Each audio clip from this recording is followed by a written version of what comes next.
Alright, there goes bus 2. Camp Bowie in Las Vegas.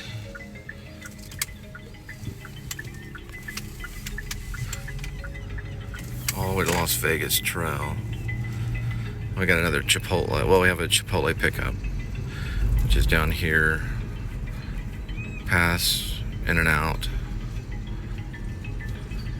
And to the right. Right before you get to University.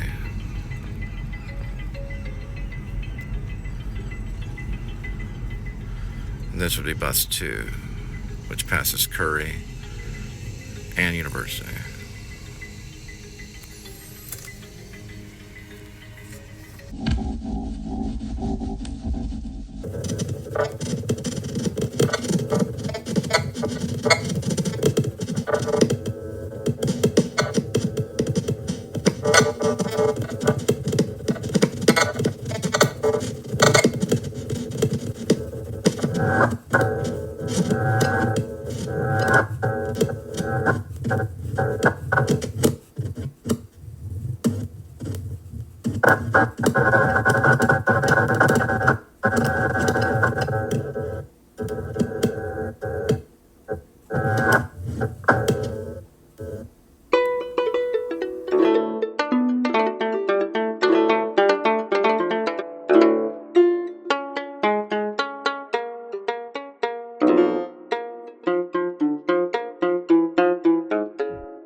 Another Pizza Hut on its way. 11:48 arrival, 3 minutes, 1.5 miles.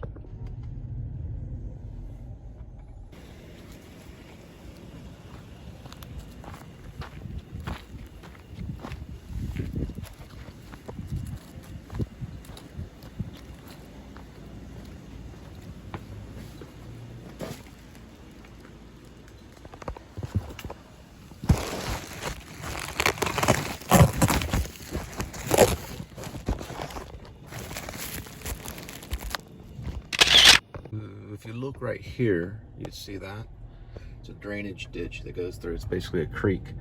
The coyote that I saw came across the road here into one of those drainage ditches. I actually had a trail. Now that coyote's kind of like a scout. What it'll do is it'll pull the lost domestic dog out to a field somewhere miles from here. You ever heard them yapping? A group of coyotes? That's to confuse their prey. So what they do is they lead the domestic dog out to where the other pack is. They have scouts that go through here at the neighborhoods. They do the same thing where I was at the mansions, Sunset Ridge and Carrollton. I could hear them killing a rabbit or a domesticated dog once they start yapping all at the same time. It's them communicating almost in celebration.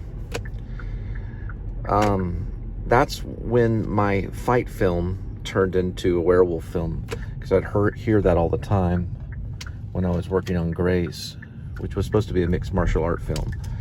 But I kept hearing it over and over again, so it turned into a werewolf film. This is where the coyote was. Right here. I didn't catch him because they were really quick. He ran down this way. You can see the trail right there. It's a regular trail along another creek bed. They do that. And then a lost domesticated dog will get onto the scent and follow them for quite a bit of time. Now, that could be rumor. It could be studied in science. It's the prey, right? It's the predator going after the prey. Prey getting trapped.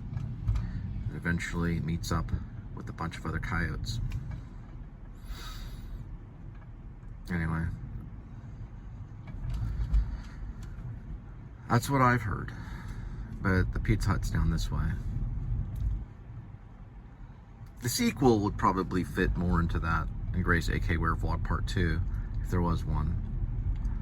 Because the whole town is full of werewolves. It starts off with just one wolf before they infect the entire town. Anyway, you gotta read the script. It'll cost you too. You'd have to pay for the reading if I sent it to you. Scripts aren't free, as in screenplays.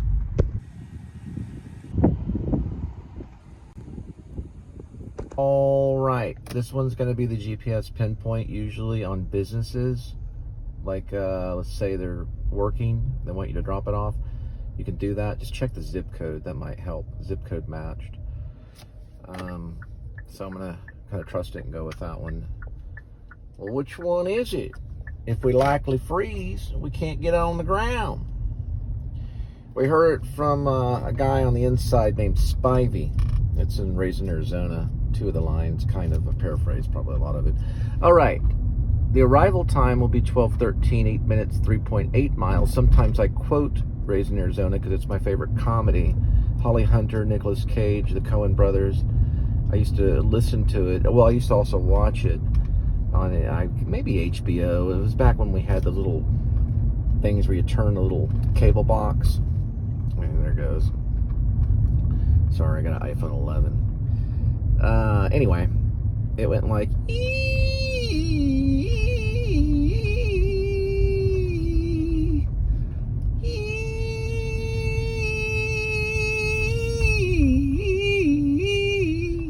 I used to sing that all the time. I was laying on my back, broke my leg when I was 15, and used to watch it over and over again. One time we had a party with the drama department. I invited all the drama department over to watch Raisin, Arizona over and over again until we nearly laughed ourselves to death. But anyway, if you can find a better comedy, let me know. We'll get it working in a minute. Here it goes. Reading USBs. There it goes. And that's not so funny. In Haltom's old school.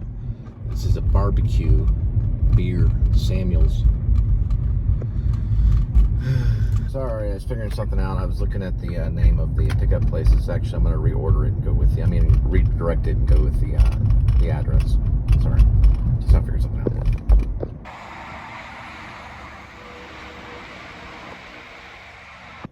All right.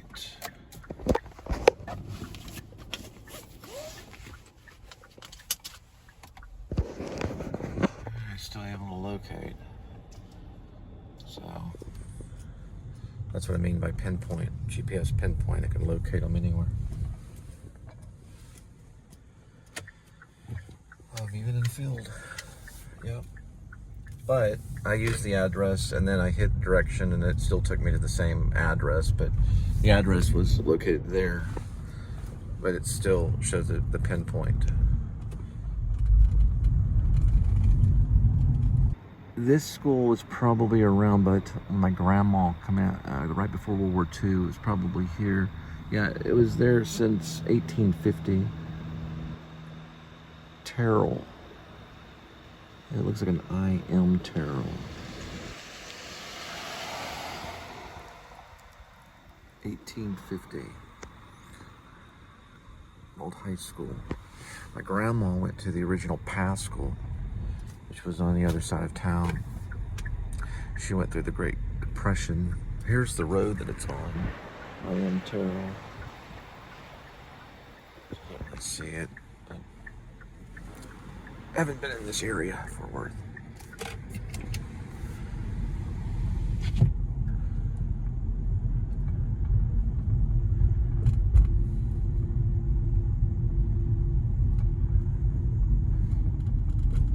There in the distance, way over there, is Topgolf. It'll bring me right to downtown.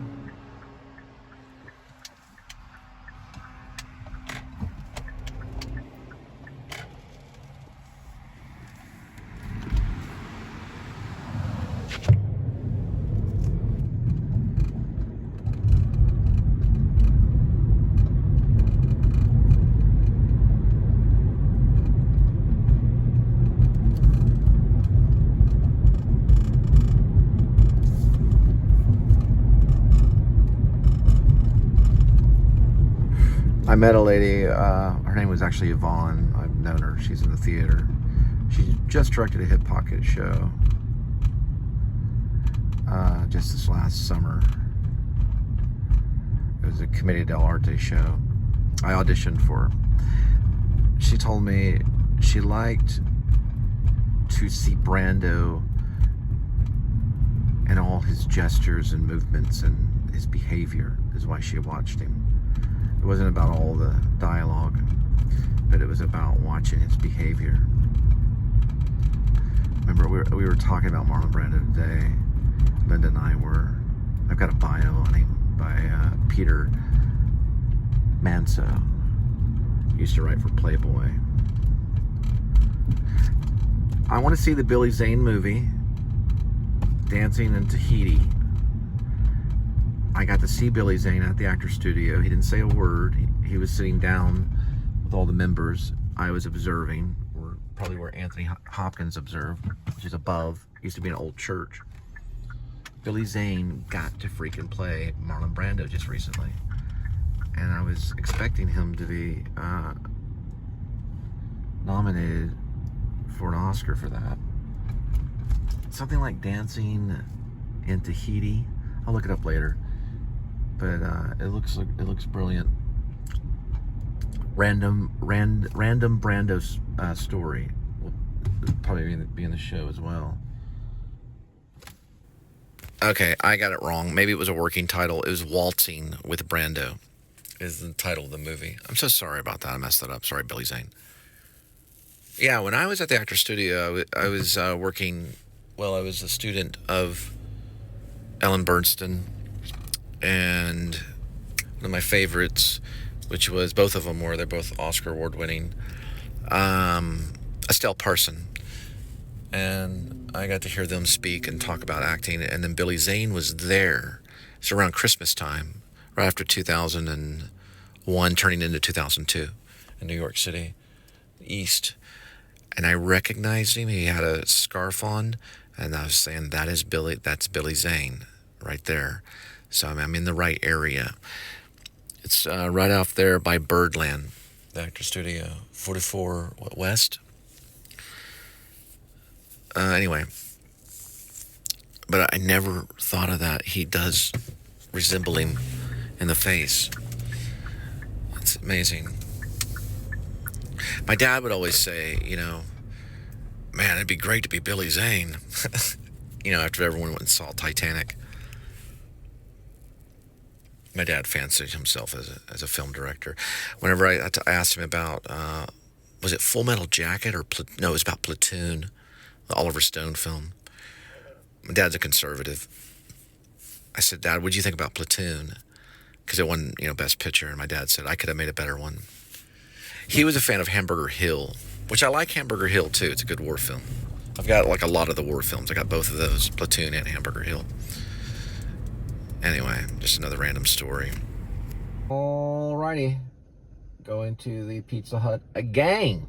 Pizza Hut night. I bet Marlon Brando liked Pizza Hut. I heard they would throw McDonald's over his fence. That would make...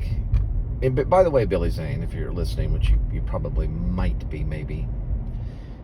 I went out to Hollywood, basically, to find Brando before he passed away, just to let you know if I ever get to talk to you. This may be the only way I'm on a phone, by the way. And I was going to offer him a script that I had a working title called Catching Marlon, but spelled his name like catching and then M-A-R-L-O-N. Another name, a working title I had was called Oscillate Wildly, but the script is pretty crazy. It's kind of poetic. I was going to either throw it over the fence with a thing of McDonald's and see if he would read it, but Diane said he would hang out at a famous Italian restaurant on the other side of Ventura. I met an actor, his first name was Harold. I did a play with him out in Grapevine called Orphans. He met Brando. I said he was an Italian guy, I think. Or he acted that way, he looked that way. He worked with David Carradine. He may be still around, and he could be watching this. I played Treat, and he played Harold. Anyway, and his name was Harold. I said, you met Brando? Marlon Brando? He said, yes, I did meet him, and he just did this with his hand. to show how short he was. That's how he described him. But he met David Carradine. This guy hung out with all the Hollywood greats in the Hollywood Hills back in the Laurel Canyon days when they were hanging out there. Anyway, I do want to see Waltzing with Brando. I'm sorry, the whole thing about Tahiti, I thought it had a different name. But I know it takes place in Tahiti, so I hope it helps the sales of the movie. I don't know if you can even hear this. I'm having iPhone 11 issues. But congratulations on that, man. That's like when Robert Downey Jr. was handed Chaplin and he started to cry. But I would just like to say a couple of things. Your composure at the Actor Studio was amazing to watch, as seeing another student. And you were almost invisible, but I saw you. And I also got to see Ellen Bernstein close up. And the only thing about Ellen Bernstein, if she's watching, one last thing. I did have a package for you. I worked for Go-Between when I was in LA. I did not deliver it to your office in LA. I was driving out to, I believe, Malibu, and that's when they canned me. Later, I would meet you. I was going to tell you that story, but instead I smiled and walked under your, I think, under your umbrella, your magically colorful umbrella that you brought that day. And your face was lit up. You looked as beautiful as you did back in the day. And when you were doing Alice Doesn't Live Here Anymore with Scorsese, even though you were an older woman, you still made me blush. I was about 27, and I probably jogged. Yes, I jogged to the studios every day. Well, not every day. It was only on weekend days and stuff like that, because I had to hang out in my dorm room and read plays. But that was the highlight of my life, other than my children being born. And I want to say one thing to Estelle Parsons too. My littlest one, Gwendolyn, if they become actors, they're all beautiful, by the way. All three of my children, they certainly could be. Even though the mom wants the older son to be an engineer. On the last photo that I got, they put down information about what they wanted to be. I think Gwendolyn reminds me of a little Estelle Parsons. So that's all I have to say on that. And then I always say that my second one, Elizabeth, she reminds me of a young Brooke Shields, which I was in love with Brooke Shields whenever I got to see Blue Lagoon. Brooke Shields was watching. Oh, wait, hang on for a minute. I gotta go. Well, I don't have to go right now. Hang on. David, of course, the son. I have a feeling he may be a genius. Now, if he becomes a filmmaker, I just want an opportunity to audition for him, is all I have to say, if he finds me. I do a little bit of writing, too. Like, I try to write novels and stuff. I've written plenty of screenplays. But an engineer could easily go into being a filmmaker, but who knows what they'll become. I know they all love the church, and they love Jesus, so it could be Pure Flix Films, I don't know. Or it could just be whatever they want. I think, Elizabeth, she wants to go into makeup. Great profession. I dated an actress that went into makeup. Another thing, Gwendolyn, I think she was interested in, I'll have to go back to that. She's the smart one, right? And then, of course, David is interested in, video games? And then being an engineer. A coder. An engineer, who knows? I'm trying to think what it said about Gwendolyn, though. I'll have to go back and look at the photos. But there's no better gift than children. That's all I have to say. I wouldn't change a thing, ever. Because that's the path that God led me on. One from the pillow. Back at my high school. I'm in high school again. Pizza Hut. Okay, one question. Is that first base or a pillow?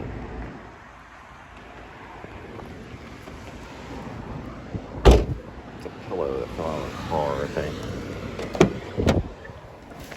And whoever sent that message about did you fall from the fridge or heaven? I think it was, did you fall from heaven or the fridge? I say right back at you. And text me again, I'll put you on the block list. Okay. 9.2 miles, I learned. We'll arrive at 1:03 arrival time, 18 minutes. I very seriously doubt this supposed tip of the tender type, if you want to call it that. It would be given to me at 1:02 arrival time. I don't know. I don't know if it was leave at door or not.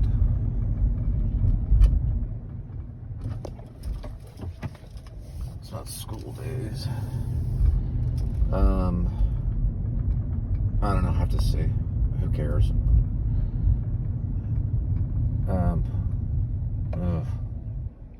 Anyway. Yeah, sure. We'll come out and give you a tip in the middle of the freaking night, man. It's 1 o'clock. Game over, man. Game over. Sorry, Bill Paxton. Rest in peace. Game over, man. What do we do now? Lately, I've been doing that. Probably going to hear that more. Sorry. I have a character I'm writing in a novel that well, no. I wrote a short children's story called MidCities Blvd Squirrels, and one of the character, Johnny, who, if I ever get it done, I would offer the voiceover to Johnny Depp if he finds it. Many misspellings, apologize. I blame it on the editor that I don't have. Johnny factualizes things when he's nervous. Not Johnny Depp. Well, Johnny Depp probably does too. Johnny the Squirrel. You have to read the children's story.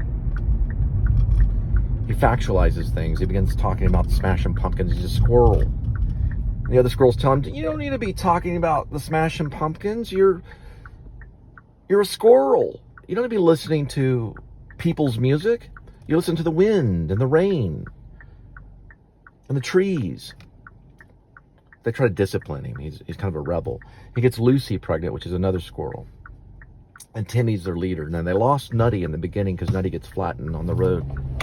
And they have to find him for a burial purpose to take him to the oak tree to be buried where the tunnels are. Well, a cat gets involved. They go to the sprinklers, as in the sprinklers you would find in the yard, because they're on a timer. So as long as the squirrels stand on the sprinklers, the cat can't get them, because then the sprinklers go off if they know the timing when they go off. And they do that. And the cat gets thrown back because he's scared of the water. Then they go to the barbed wire fence, which I spelled B-O-B. Sorry, I didn't spell it barbed.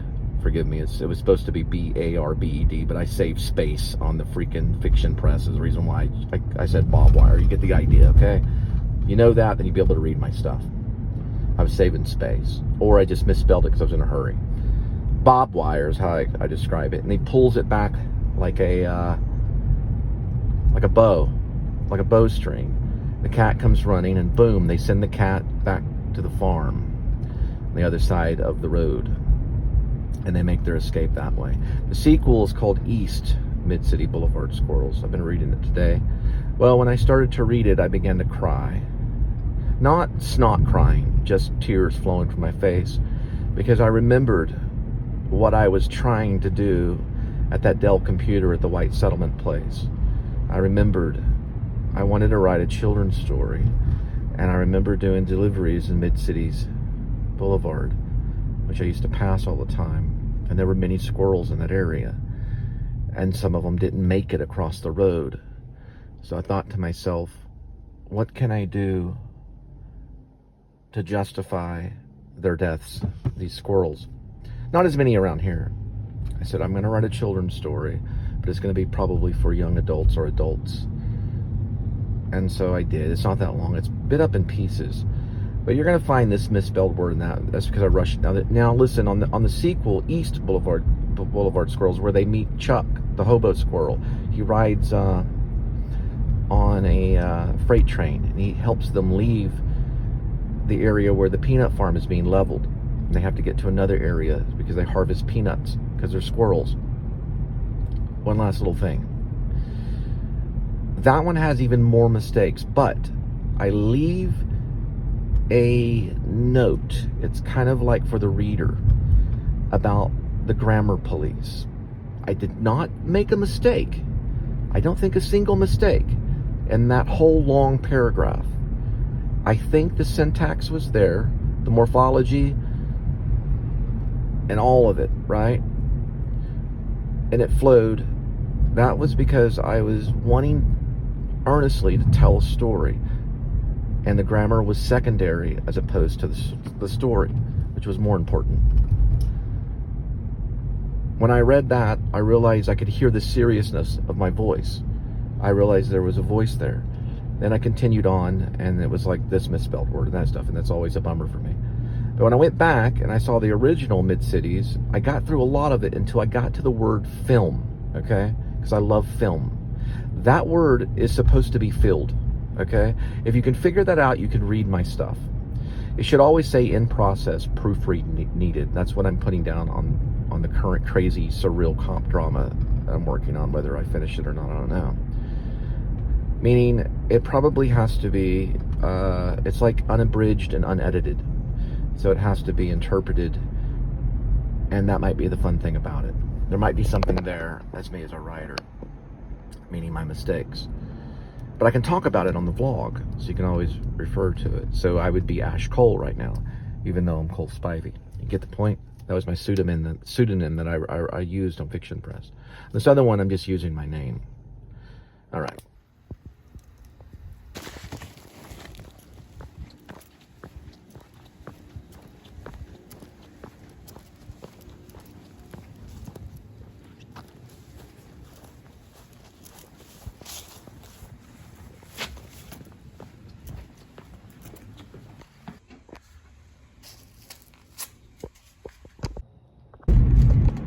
John 11:4, the sickness will not end in death, but for the glory of God, so that the Son of God can be glorified in it. That is in John, the book of John, which is a beautiful book in the Bible. It starts off talking about light and how the Word is the flesh, talking about the Lord. Who is the Lord? Who did Apostle Paul call the Lord? But the ruler of the universe, right? Who we heed to. Even the fallen angels kneel before him. The one that Thomas Wolfe talked of when he looked homeward to the angel. So we know the sickness is there, but it's for the glory of God, so that Jesus Christ can be glorified in it. I do believe in healing over sickness, right? It's a battle that never ends. I think Thomas Wolfe, he died at a young age. He got to write as much as he could. He used to stand up. Jude Law knows all about it. Jude Law, the actor. He played him in a movie called Genius, which was genius. And Thomas Wolfe would stand up at the refrigerator, literally. It may have come from someone that knew about that. The insult, the text that came through. Did you fall from heaven or from the fridge? Well, Thomas Wolfe would stand and he would write on loose leaf paper by hand, just like W.B. Yeats was talking about, how it would just take over. And he would stand at his refrigerator, and on the top of the refrigerator he would write the novels, and they would stack up on the table. See Genius, Jude Law. I'm critical about, I'm sorry, Jude Law, he's not an American actor, but he's great and a beautiful person. He's freakishly beautiful. He's satanically beautiful, we would say. Especially at a young age. I'm trying to think if this is the right way. Sorry about that. I don't have a crush on you. I'm just saying the truth. Well, that's why Jude Law was a movie star. But he got to play Thomas Wolfe. He played him manic. And it was interesting because, well, he was a professor at NYU. Thomas Wolfe was at one time in the English department. It's interesting the interpretation of it. It's enjoyable to watch. But I always thought who would make a great Thomas Wolfe, as in the writer, would have been Jack Nance from Eraserhead. I saw him more as a composed mania. And Jude Law saw him as this, moving through time and space mania, Meaning Thomas Wolfe was this great, intense genius. Which Jude Law probably has that in him. But it's still a good performance. I didn't win him any gold. But it's wonderful to watch, and I'm also selling his movie, Genius. I'll find out the year later. Anyway, he probably was more like maybe Jude Law in Genius. This manic, crazy writer that had almost the same form of scripture in his tongue and in his hands, because he wrote with his hands. He wrote long, how do they say it? Long-handed. People have written novels long-handed even today. I mean, sometimes they talk them, you know. There's Uncle Julio's. I'm going to talk about the Uncle Julio play. Correction on the paraphrase. So, John 3:11, the sickness will not end in death, but unto the glory of God. So, the Son of God could be glorified through it. Forgive me on that one. I said in it. Sorry, I was in a hurry. The sickness will not end in death, but unto the glory of God. So the Son of God can be glorified through it. That's probably better. All right, you know how I never make mistakes. It's actually John 11:4. Almost sounds right off the tongue. John 11:4. The sickness will not end in death, but unto the glory of God, so that the Son of God may be glorified through it, is what I read. It's often misparaphrased, like I did several times. Don't know why. Because it's a phrase in the New Testament, because I'm a New Testament Christian, that talks about sickness, that addresses sickness and what it's there for, right? It's there for the glory of God, so that the Son of God can be glorified through it. Look it up. NJB, New Testament, whichever one, they're all going to be different. Also, just to go back to John 11:4, which I messed up a little bit on this, but it's also to address the sickness of Lazarus, who was raised again by the Lord Jesus Christ.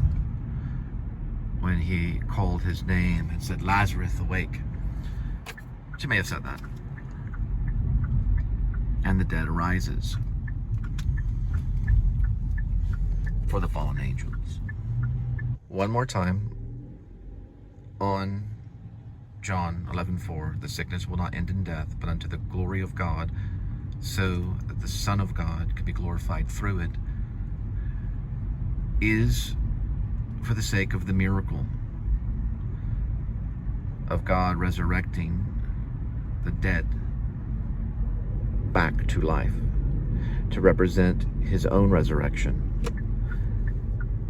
For he was taken off the cross, was dead for 3 days, conquered hell, and came back and rose again on the third day.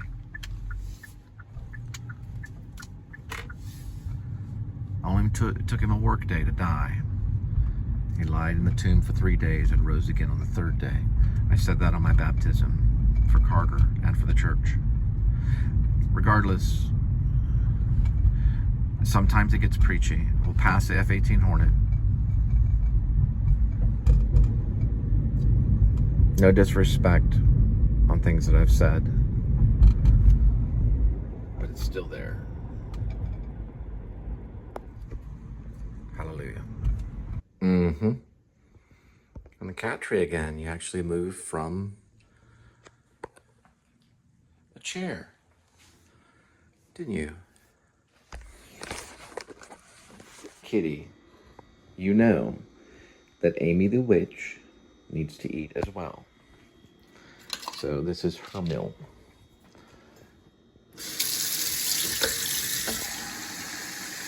I can see you're resisting. It's okay. Let's stop resisting. It goes to the outdoor kitty. You will get yours. And don't exercise or anything. Don't try to work it off. We can see it. Little Marlon Brando kitty is your nickname, as well as Edmund, Tuxedo, Scratchy, Cassavetes. I give them full names. Wait here and you will receive your fancy feast, while the outdoor kitties get this pathetic Friskies Prime Fillets with chicken. Great for a stray cat. And cheap. Sometimes 57 cents a can. Yours is 80-something cents at times. At least they do a rollback at Walmart. Yes, it's an advertisement. Now, for Amy the Witch. Correction. Tabby's out there. So we gotta prepare her meal so they don't fight. Tabby just hisses. There's a calico cat, yes. There is a calico cat in my story, MidCities Blvd Squirrels. I was reading it today. It has some errors, but there's a calico. And we called that cat Calico, because that cat doesn't have a name other than Calico. We also call her Tabby or Toby, the one that's out there. I have to prepare for her, because Amy the Witch will, well, she doesn't fight, but Toby or Tabby or the Calico does. All that cat does is go Sorry about that. I played a cat at the studios. I need you to not be up there right now. So we're gonna take a little elevator trip down here. Thank you. He'll get to their food. Now, we're gonna make them on a major diet. Okay, listen, we're gonna do a fresh opening. You're gonna do basically what's called a rerun or leftover. You got it? We're gonna share some of their fancy feast. Okay, yeah, he knows it's his. All right, then listen, we're gonna do it backwards. Here we go with today's kitty. There is one kitty, 9 lives. Each life has a number. I say that because he thinks he's the only cat around. Numbers 1 through 9. Swirl the cat food and pick a cat food. Today's kitty will be sharing some of his fancy feast. Don't put your paw in the water. This is his water bowl, which is my ramen noodle bowl. And I eat out of my salad bowl. Now, fancy feast gravers lovers. Let's try it again. Fancy feast gravy lovers. Ocean whitefish and tuna feast in gravy. What do you think? You want to try it? Huh? I say we go for it. But we're gonna use your clear bowl here. It's not a bowl, it's a tray. Right? Hey, some cats would be okay with it. Move over this way. Here we go.